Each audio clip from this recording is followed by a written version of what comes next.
Salut!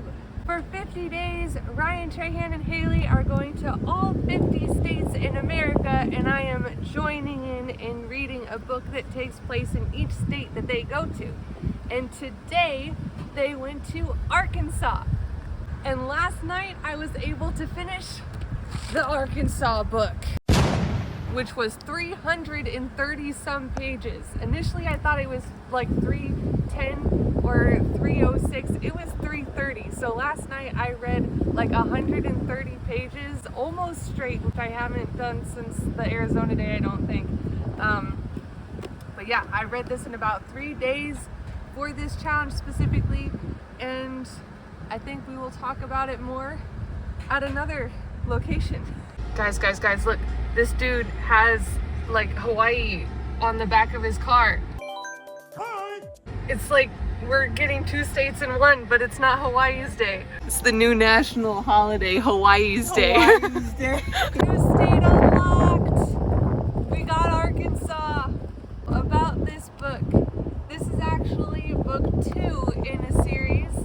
I've done that a few times now at this point. Before I say anything else, there's a lot of really unique names in this series. The characters were definitely my favorite of this whole thing. Or in the next location. Ice cream break! Had to finish up the filming here because the wind was getting a little crazy out there. So to talk more about the Arkansas book for today, I'm gonna first start with saying that there are a lot of weird names in this book, and I will do my best to pronounce them correctly. The main girl character, when I googled her name, had 2 different pronunciations. I just picked the one that I thought might have been most likely. So here we have the Chini Duval series by Lynn Morris and Gilbert Morris. Father-daughter duo here. This is book 2 of a series. I never read book 1 or the other books. There's been a few other books in this challenge so far that I have read completely out of order. I think one was the General's Notorious Widow, and the Imagination Station, something about an orphan train, that was number 18. So we're just tacking this on. I'm gonna have a lot of series to catch up on when this challenge is over. This one, I wasn't quite as lost in like the Imagination Station. I was able to follow everything that was going on. I did have questions, specifically with the main potential relationship maybe between Chini and her guy nurse Shiloh. Like, it seemed like there was a lot of history with those two in the previous book. At some point in here, it mentioned that they kissed at some point. I'm like, was that in the last book? In what circumstance? Like, how did that happen? And why are we not talking about that more? But they weren't like officially a thing in this book, so I knew that there was definitely history between them. I could pick that up, and I definitely want to read book 1 to see what happened, like how they meet and all that stuff. My absolute favorite thing about this book was the characters. Wow. I mean, Chini was so, I would say, lovable. She was pretty insecure sometimes, but in an endearing way, and she was really skilled, and she cared a lot for people, and she seemed just really sweet. I liked her a lot. And then Shiloh, he reminded me of Han Solo, and he's one of my favorite Star Wars characters, so that was just great. I mean, Shiloh did some things later in the book that I was like, come on, bro. But I still liked him a lot. And then Rissy was Chini and Shiloh's chaperone / housekeeper lady, and she reminded me a lot of Mammy from Gone with the Wind. She had me laughing so many times. Loved Rissy. And then Glenn, he was one of the people that weren't associated with the main family, and like, I think he was the kind of big bear guy, but he was super gentle and nice, and just kind of one of those steadier characters, because there was a lot of family rivalry and drama going on, so he was kind of a nice, chill person off, like a third-party neutral sort of character, which was nice. I was telling my mom earlier that this just made me think of like a Western Grey's Anatomy, because Chini is a doctor, and she operated on quite a few people. Like, there was some surgeries, there was definitely some blood and, you know, sicknesses and that kind of stuff. So if you like medical dramas, this this is for you, especially if you like things set kind of in the older time of things. I don't do too well with medical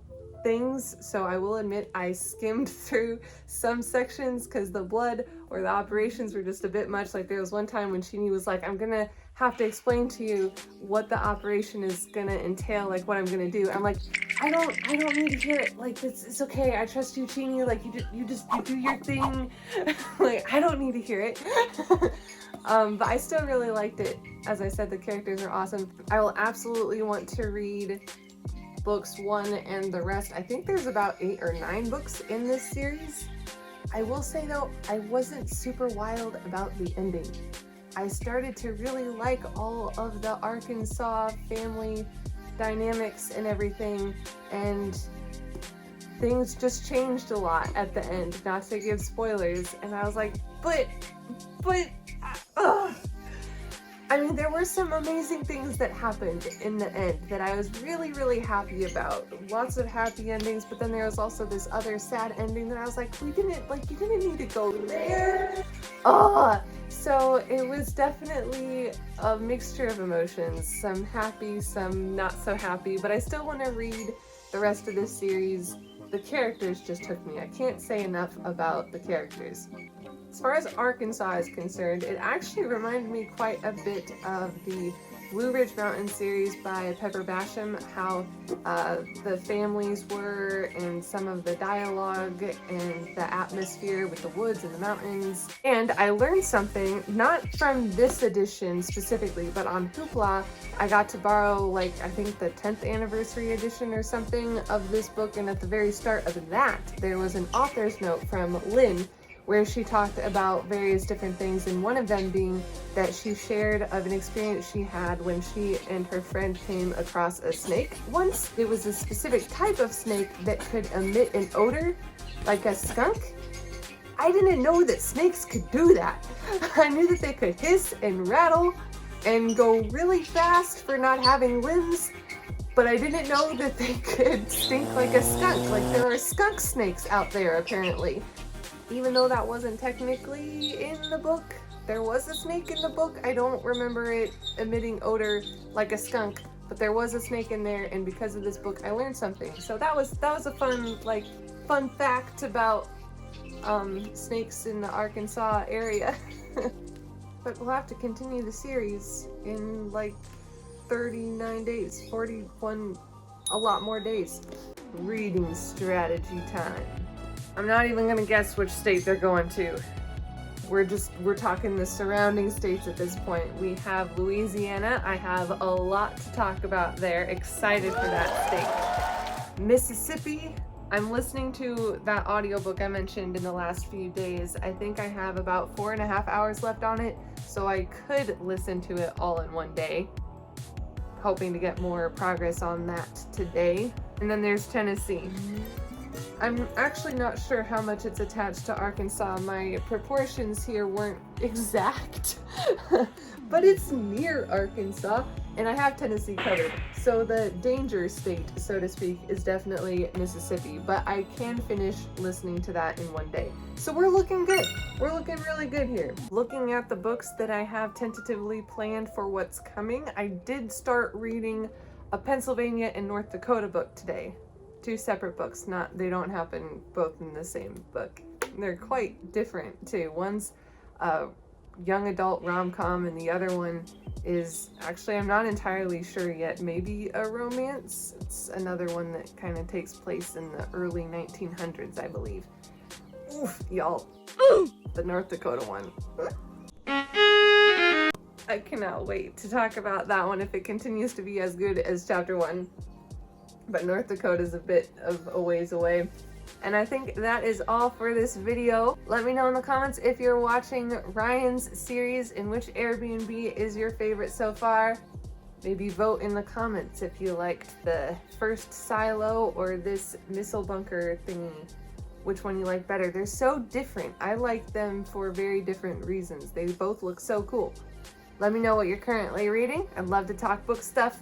And I'll see you guys in tomorrow's video. Ciao!